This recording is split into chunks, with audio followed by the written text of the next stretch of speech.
Okay, so for this next problem, we have this given. So we have the metal plates with these properties, and you have a thickness of 2 centimeters. They are conveyed through a 10-meter long cooling chamber at a speed of 4 centimeters per second.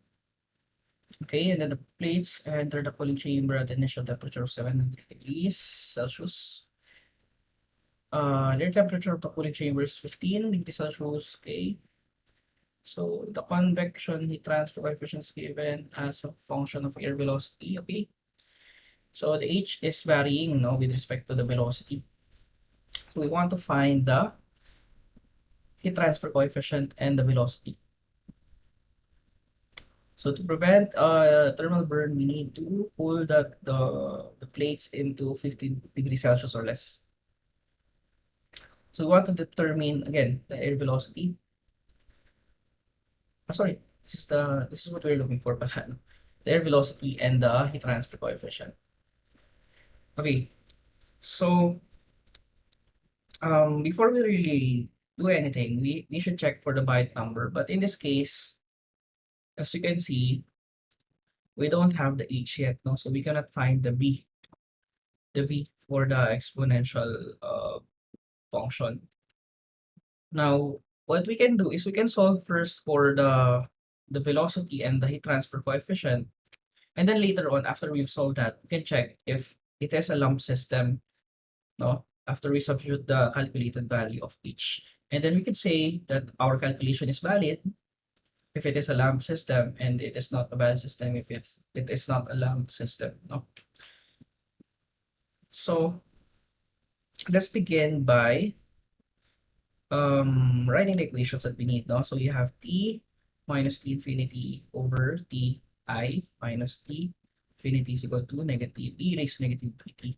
So the p here is HA over rho v Cp. So we can also solve this using H over rho LC Cp. Oh, okay. So what are the givens here? So the temperature or the final temperature, no, which is this is 50 degrees. The initial temperature is given 700. The temperature of the surrounding is T infinity. So you have 50 degrees. The time is not yet given, but in some way we can find the time, right? No? So how long will it be exposed? No? So we have the conveyor at 4 centimeter per second, and you have a long, no? So you have a length of this chamber. So 4 centimeter per second, and then you can find the time. And then for B, so for B, we want to solve for H, no? So H is the one we are looking for.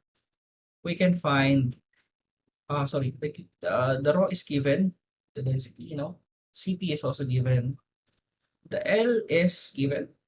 So it is not given, but in some way we can solve this because L is just the volume of this plate over its area, area exposed.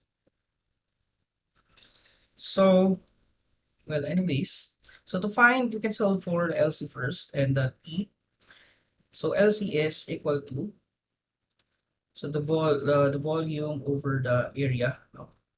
So the volume here is, as you can imagine, we have this area of this.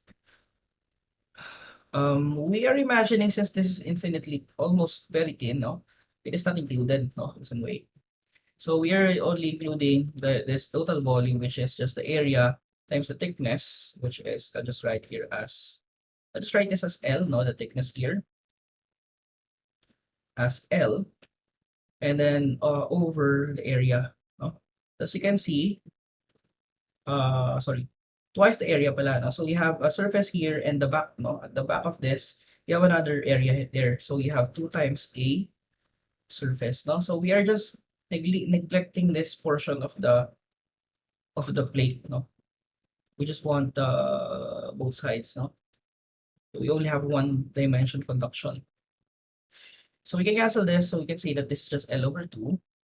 So L over 2, basically L is, so not this one, no? The L here is this 2 centimeters. So 2 centimeters is 0.02 meters over 2. So this is 0.01 meter. Okay. And then for the time, so to solve for time, we can just divide, no? So we have 10 over 4. So basically this is the length, this is the speed. We can find the time, no? So the time is just the velocity, the distance over the velocity. So the distance is 10 meters. And then you have 4 centimeters, no? So 4 centimeters per second. So 4 centimeters is 0.04. Oh.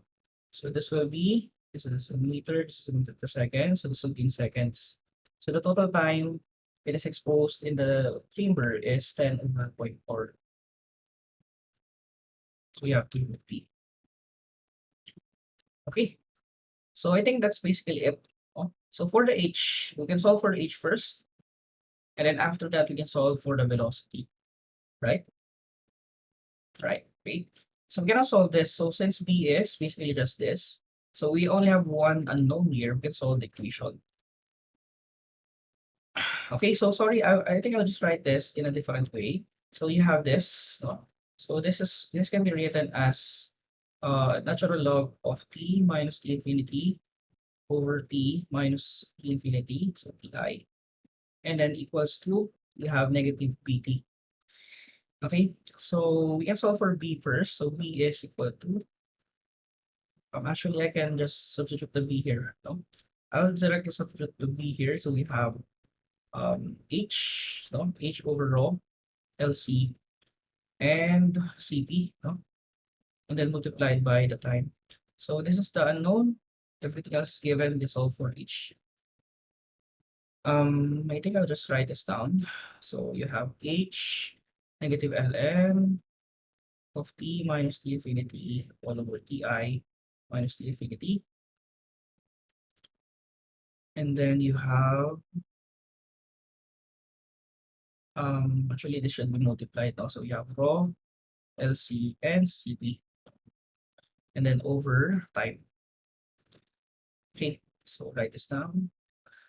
Um, so the temperature is 50 minus the surrounding initial temperature is 700 minus the surrounding temperature, and then you have the density. Okay, and then you have LC, so 0.01, and the CP, so 880.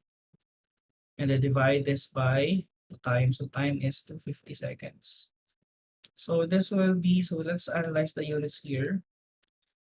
So this is dimensionless. This is dimensionless. You have here as kilogram per cubic meter. You have meter. You have joule per kilogram Kelvin.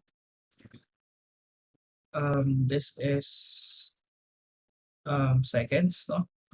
So this should be in watts per square meter, no Kelvin. So you can cancel the kilogram.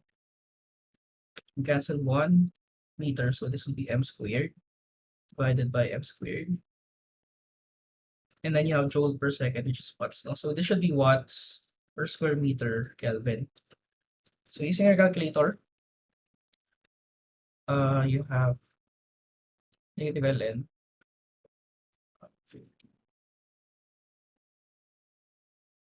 700 minus 15 and times 2.1 times 880.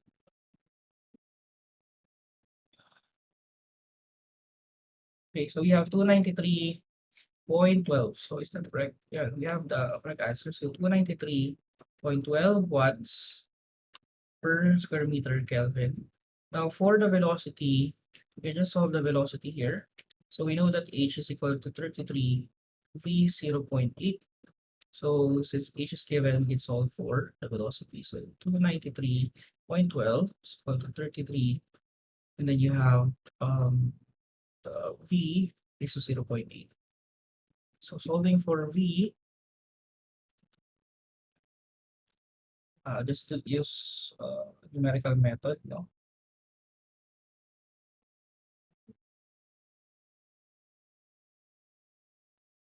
Solving for the velocity, you have 15.33. So the velocity is 15.33. So the unit is in meter per second. Okay, so that's it, no? But not so fast, no? So we have to still check if the byte number is less than 0.1 so that the calculation should be valid. So to compute for the byte number, you have HLC over K. So the H here is 293.12,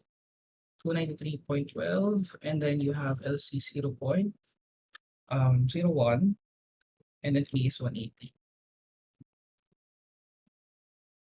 Okay, so the byte number, what's the byte number? So 293.12 times 0.01 all over 180. So the answer is 0.016. 0.016, which is less than or equal to 0.1. Therefore, this is a long system, no?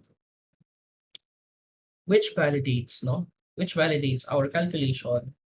No? We can use this formula here. Okay, so that's it.